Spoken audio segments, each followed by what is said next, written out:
Bismillah ar-Rahman ar-Rahim. Brothers and sisters, Assalamu alaikum wa rahmatullah. I'd like to share just a few words with you on the issue of salah. Many ayat of Quran on this subject, many ahadith of the Prophet ﷺ also stressing the importance. But what I'd like to tell you about is an incident which is both shocking and emotional. It is the assassination of Sayyidina Umar bin Khattab radiyallahu ta'ala anhu.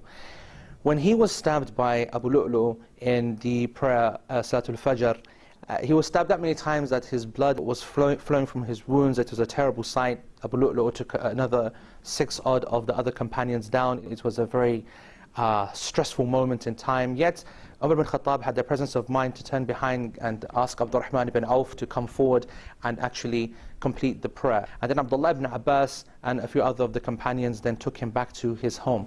He then fainted and became unconscious, and he was in that state, and a very terrible state according to his family, according to the narrations that we have seen. And clearly we know that a person who is dying effectively, and they said that they could see the wound seeping blood, and it was terrible. And they wanted to make sure that he was awake, because clearly they wanted to have him aroused and conscious of what was going on, in order to see whether they could possibly treat what was happening.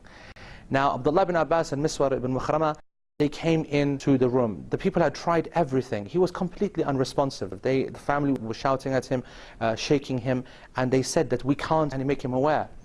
So the people were very stressed. There was a lot of people at the door of the house. A lot of people were, of course, very distressed of what was happening and what to do next. But some of them then said, you know what will make him come round? It will be the prayer.